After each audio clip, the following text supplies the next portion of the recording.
Okay, hello there, welcome back. This is The Devil Probably, another Bresson film. This is the second to last film. This is one of the ones I was really looking forward to rewatching because I really liked it when I saw it when I was younger. It was one of my favourites from when I watched the Bresson films, like in the early 2000s onwards. Devil Probably was one of my favourites. One of the later ones I saw, but it was one that really affected me. And watching it again, it still really affects me. I think it's still wonderful. And it's still complicated and thorny, and it's really... I feel that Bresson was really getting to grips with the modern world with this one in a way that was very intriguing for a man who was quite old by the time he made it, but he's actually focusing on the youth and the world as it was. He's looking at how the corruption of the world affects the people coming into the world, like the teenagers and the young adults who are going to come in and be influenced in the world. How does the corruption of the world affect them? And because before he had done the Phonics of a Dreamer, which is about the kind of downside of romanticism and like voyeurism and distance from people. In this one he's much more like, how does the kind of corruption affect the soul? Like, what's going on there? How does it affect it? How do you rise above it, or can you rise above it? And it just becomes a thing of what drives people who are idealistic, who want to change the world, and what keeps them back. Because you may be idealistic, but you also get your own demons that will drive you back and cause you problems. And how do people lose their way and become like more cynical adults who just love the world and know it's a problem? So some people manage to get through it and other people just can't take it. So it's something was happening in the 60s and the 70s. It happens now. I mean, you're seeing a lot of like because of Trump and Brexit and things, you see a lot of like idealism on the left now that are people who are almost like going a little bit crazy because they're seeing a lot of obvious corruption going on, and it's just driving them insane. And sometimes they act in ways that aren't useful. So sometimes you think, I agree with your criticism, but I don't agree with what you're doing. This is about the kind of passions that create those decisions. This whole film's about that. How it creates in young people the need to go do things that might be a bit self-destructive and may not get the point across properly, but also shows what the concerns are that's caused them to act this way. Because this has happened throughout every generation, and every generation thinks it's never been this bad. These people are insane, the youth are insane, what are we going to do about them? And it all kind of works itself out eventually. I mean, the people kind of just go on the way they get into life and they end up adjusting. It's just that's the way it goes. But this is a bit of the passion involved that creates this lot of dysfunction. So in this one, Bresson actually shows his cards and like a concern for like pollution and how does God and religion now affect people in the younger generation, because a lot of people are just cynical about it and are analysing it because that doesn't make any sense. So how can you believe in God? It doesn't make any sense. It's just a belief, so that's getting pushed away. But I don't. Bresson doesn't catch that as something that's inherently evil, and it's just an observation. That's the way people are going. It's just the way people are reacting to the world. They're seeing the corruption in the society, how like a lot of like pollution is just ignored, like trees being cut down to make paper is just ignored. I mean, this character, his parents are making money off like cutting down trees, so he's well off, he's got money, but it comes from somebody he can't respect. And you sense a lot of these kids who are in this film, they're all well off and they're all getting problems with parents, and you sense that they do not agree with how the parents are making their money and how the parents are getting rich, and it's causing trauma for them, and they can't quite place, well, they're not old enough to actually treat it rationally, so they have to act out like children in some ways, but they don't talk to the parents, but they're still relying on the parents. That's have to go back to the parents and get money or get food, because they can't really survive on their own. They hate what the parents are doing, and it's like, it's much more complicated, and they haven't quite dealt with the complexities of it all. And they're also dealing with their own peers who are slowly becoming more corrupt. Like, one of the peers becomes a drug addict, or he was a drug addict, and it's obvious he's not going to fight. He's not going to fight his addictions. He's just going to fall into addictions to become much more cynical. There's other ones who are talking to the youth as if they are, as if a guru is saying, "Listen, these are the problems. We have to rebel this way and that way." And they're doing it very cynically. Like, they run bookshops. They run. They're doing speeches. But the younger characters who are protagonists are seeing this and saying, that's stupid, this is dumb, this is no way to actually get anything done. It's just a lot of emotion, but there's no real meat behind it. So they can't really, so they hate what the older generation have been, but they also hate what the own generation are doing because it doesn't seem to have any real impact. And people just try and work away at stuff, like one of the characters who's in love with a girl who's a lovely character. He's just an environmental guy, and he's just trying his best, but he's much more square and conventional, and he doesn't have the kind of hip romanticism of the young protagonists. But he's much more stable, he's much more emotionally secure.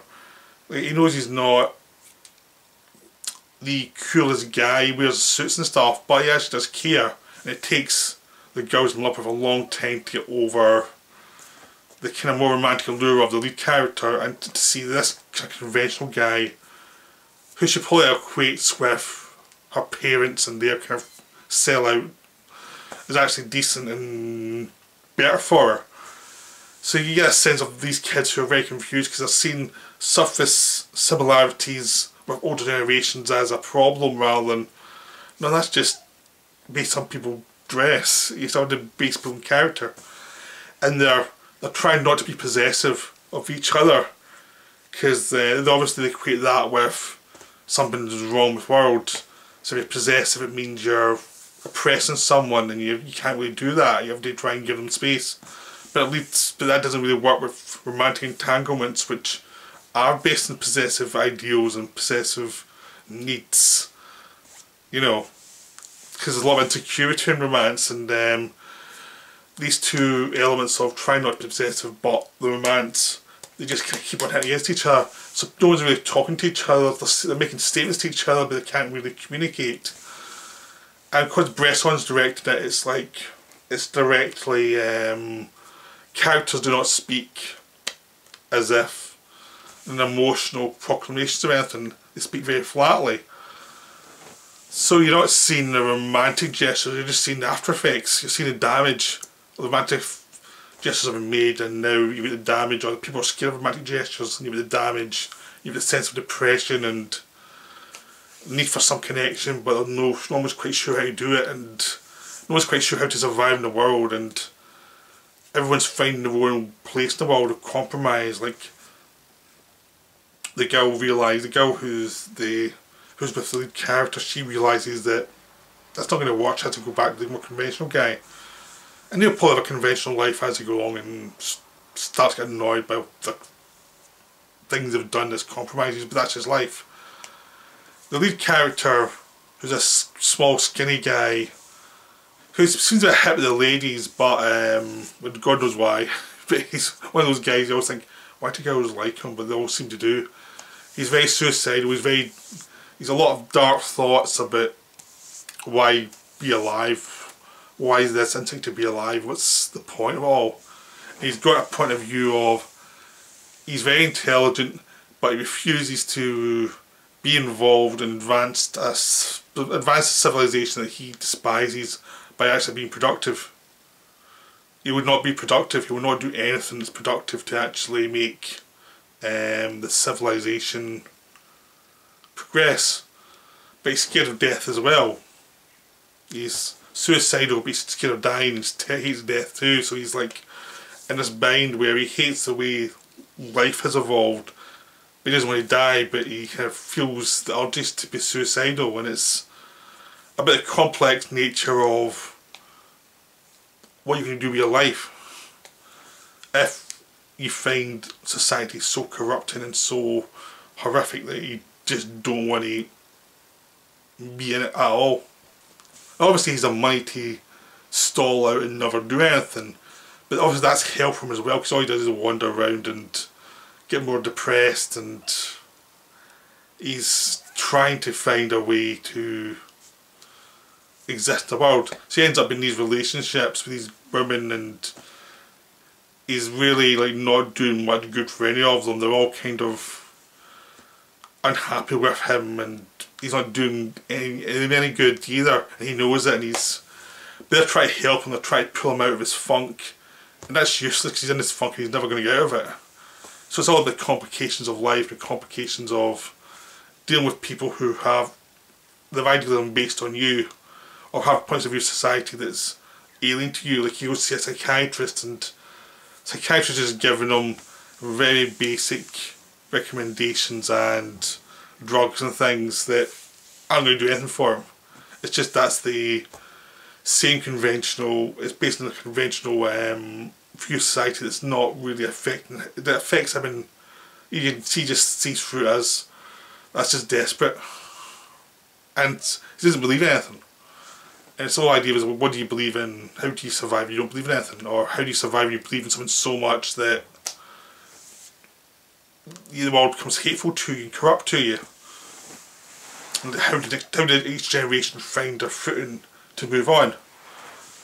And in Bresson's case, it's like, well, you find it slowly and awkwardly, and make lots of mistakes, and people just get on with their lives slowly but surely, and it's just a very painful process. That's what's wonderful about the film. It's just the painful process of learning things, finding your place in the world, or you're finding you don't have a place in the world, and just finding what your fate really is beyond the childish elements of your nature as you kind of go into the real world, and you sort of find your feet in the real world, and it's never quite what you expect. You can either sell out to be a capitalist, or you can sell out to be like a phony liberal, and a lot of those guys are shown as like pretty possessive in their own way and manipulative, and they're out for the girls really. They're trying to attract these idealistic young women and make them their slaves and things. It's less like there's just a kind of coldness to both sides, and it's like these kids trying to work their way around, these 20-year-olds trying to work their way around how you survive. So that's what's wonderful about it, and it's really interesting. Bresson, at an elderly age, is still concerned about the youth, concerned about what comes next, what's down the pike for humanity.